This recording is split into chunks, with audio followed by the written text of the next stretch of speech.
C++ एक static typed programming language है। यह अपने वाइडस्प्रेड उपयोग, सॉफ्टवेयर इंफ्रास्ट्रक्चर के लिए और तीव्र सीखने की अवस्था के लिए प्रसिद्ध है। इसे 1979 में ब्jorn स्ट्राउस्ट्रप द्वारा बेल लैब में बनाया गया था। यह सिमुला की ऑब्जेक्ट ओरिएंटेड नेचर से इंस्पायर्ड है, लेकिन इसकी आवश्यकता थी सी लैंग्वेज के हाई परफॉर्मेंस के साथ एक लैंग्वेज, और इस प्रकार सी विद क्लासेस का जन्म हुआ। इसे सी के सुपरसेट के रूप में डिजाइन किया गया है, जिसका अर्थ है कि वर्चुअली कोई भी सी प्रोग्राम एक वैलिड C++ प्रोग्राम भी है।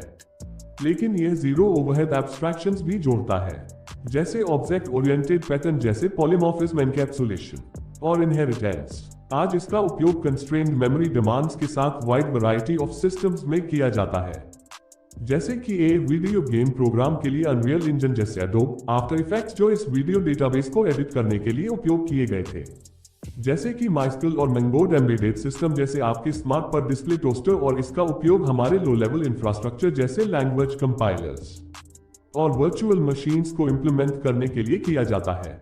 इट्स सो पॉपुलर क्योंकि यह सी लैंग्वेज की तरह लो लेवल मेमोरी और हार्डवेयर कंट्रोल प्रदान करता है।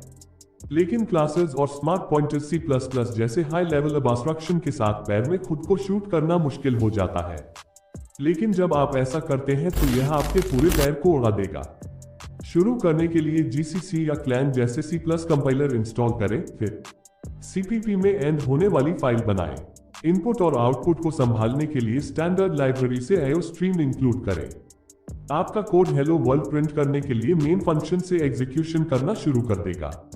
हम बस स्टैंडर्ड कैरेक्टर आउटपुट का उपयोग करते हैं। बिटवाइज शिफ्ट लेफ्ट ऑपरेटर और एक स्ट्रिंग लिटर द्वारा हम इस std से छुटकारा पा सकते हैं। हालांकि फाइल के टॉप पर यूजिंग नेमस्पेस std लिखकर std को बार बार यूज नहीं करना पड़ेगा। यदि हम एक स्ट्रिंग वेरिएबल बनाना चाहते हैं तो हम इसे कैरेक्टर्स के एक अरे के रूप में टाइप करके बना सकते हैं। यदि हम स्टैंडर्ड लाइब्रेरी से स्ट्रिंग शामिल करते हैं तो हम वास्तविक गेम चेंजर के बजाय स्ट्रिंग प्रकार का उपयोग कर सकते हैं। हालांकि यह फैक्ट है कि C++ क्लासेस के साथ ऑब्जेक्ट ओरिएंटेड प्रोग्रामिंग का सपोर्ट करता है।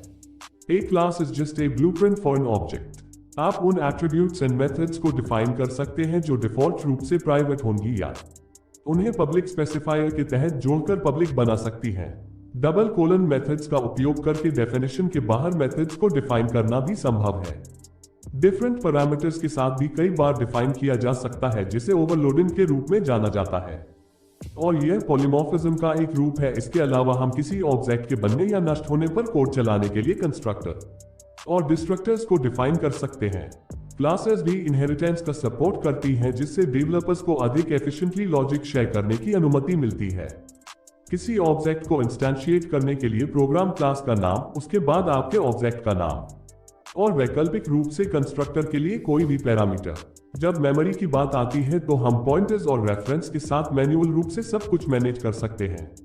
हालांकि यूनिक पॉइंटर जैसे टूल एक तरह से काम करवा सकते हैं।